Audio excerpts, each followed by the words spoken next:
আচ্ছা, আপনাকে যদি জিজ্ঞেস করা হয় যে গ্রামীণ সংস্কৃতি সম্পর্কে আপনার মাথায় কি আছে, তাহলে আপনি কি বলবেন? আমাকে যদি জিজ্ঞেস করা হয় তাহলে আমার মাথায় আসবে গ্রামীণ মেলা। এই ভিডিওতে আপনাদের এই মেলা সম্পর্কে জানাবো, এর ইতিহাস, এটি কিভাবে শুরু হয়েছে সেই সম্পর্কে জানাবো। Hi guys, this is Sadiyan, welcome to my video.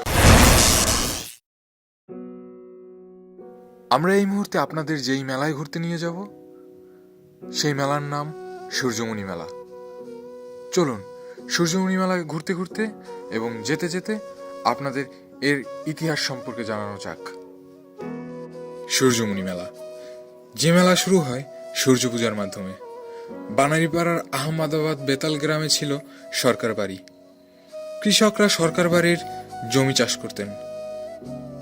একদিন জমির চাষ করতে করতে লাঙলের ফলা আটকে যায়। অনেক চেষ্টার পরেও ফলা আর সামনের দিকে এগোচ্ছিল না। তখন মাটি খুঁড়ে পাওয়া যায় কালো বর্ণের একটি সূর্য মূর্তি, যার উচ্চতা ছিল প্রায় 5 ফুটের মতো। পাশে ছিল 2 ফুট, ওজনে প্রায় 4 মণের মতো হবে, যেটি ছিল মূল্যবান কষ্টি পাথরের মূর্তি। কিছুদিন পর সরকার বাড়ির গৃহিণী স্বপ্নে দেখেন কে যেন তাকে মূর্তিটি দিয়ে সূর্য পূজা করতে নির্দেশ দিচ্ছেন। পরবর্তীতে মাঘী সপ্তমীর দিন শুরু হয় সূর্যদেবের পূজা। অন্য এক বর্ণনায় জানা যায় সূর্যমণির সূর্যমূর্তিটি নবম শতকের। কষ্টি পাথরের সূর্যমূর্তিটির সাথে স্ত্রী ছায়া, পুত্র শনি ও কন্যা সাঙ্গার মূর্তি ছিল। মূর্তিটি প্রথমে বাউফল থানার সূর্যমণি গ্রামে ছিল। করদপ নারায়ণ বাকলা থেকে রাজধানী স্থানান্তরিত করার সময় মূর্তিটি বানারীপাড়া নিয়ে আসেন। রাজনৈতিক কারণে মূর্তিটি মাটি চাপা দিয়ে রাখা হয়। আনুমানিক 1795 সালে প্রথম মেলা অনুষ্ঠিত হয়। প্রথমে শুধু পূজা হলেও পরে উৎসাহী জনগণ বিভিন্ন পণ্যের দোকান নিয়ে বসেন, যা পরবর্তীতে মেলায় রূপান্তরিত হয়।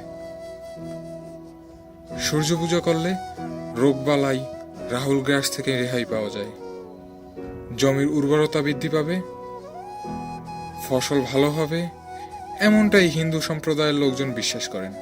প্রথম দিকে 1 বা 3 দিন, তারপর 7 দিন ব্যাপী থাকলেও এখন মেলার মেয়াদকাল 1 মাস।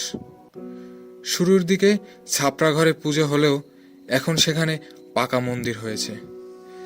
বিস্তীর্ণ এলাকা জুড়ে হরেক রকমের পণ্যের পসরা বসে। মেলা শুরু হওয়ার প্রায় মাসখানেক আগেই এর প্রস্তুতি শুরু হয়। 5 ফুট উঁচু, চোখে রেডিয়ামে লাগানো ঐতিহাসিক মূর্তিটি 1968 সালে চুরি হয়। কে বা কারা চুরি করে তার সন্ধান মেলেনি। ওই সময় এই ঘটনাটি প্রচণ্ড আলোড়ন সৃষ্টি করেছিল বলে জানা যায়। পরবর্তীতে সূর্যদেবের সাদৃশ একটি মূর্তি স্থাপন করা হয়, নির্মাণ করা হয় পাকা মন্দির। সূর্য পূজার আয়োজক ছিল সরকার পরিবার। 1957 সালে দেশ বিভাগের সময় সরকার পরিবার ভারতে পাড়ি জমায়। তখন জমি জমা সহ সব স্থাবর অস্থাবর সম্পত্তি স্থানীয় চেরাগালি মোল্লাকে দান করে যান, মতান্তরে বিক্রি করে যান।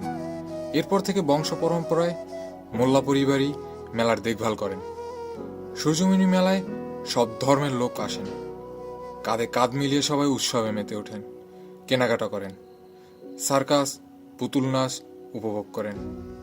মেলায় কাঠের আসবাবপত্র, মৃৎশিল্প, বাঁশ ও বেতের আসবাবপত্র, চুড়ি ফিতার দোকান, কসমেটিক্স, খাবারের দোকান, শিশুদের বিভিন্ন ধরনের খেলনার দোকান, দা, খুন্তি, কুঠার, কাস্তে, বিভিন্ন ধরনের মিষ্টির দোকান, ফলের দোকান সহ নিত্য প্রয়োজনীয় সামগ্রী পাওয়া যায়। সূর্যমণি মেলার বিশেষ আকর্ষণ পুতুল নাচ, সার্কাস, গ্রাম বাংলার ঐতিহ্য যাত্রাপালা। ভাই আজকে আমাদের মিঠাই জিলাপি খাওয়াইবে। ভাই ভাই খাওয়া না মুই ভাই আপনাকে কতটুকু দেব? 250 দেন। তুই খাওয়াইতেছিস? আপনি নিয়ে খাবেন? শিওর। ভাই কি খাওয়াইতেছেন কোন ভাই? মিষ্টি মিডিয়ার জিলাপি কয়টার? 1 কেজি 1 কেজি আর এক পিস দেন। আচ্ছা বড় এত লাগে।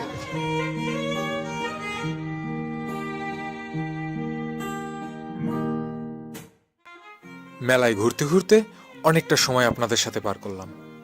আবার দেখা হবে নতুন কোনো জায়গায় নতুন কিছু নিয়ে। ততদিন পর্যন্ত ভালো থাকুন, সুস্থ থাকুন। আল্লাহ হাফেজ।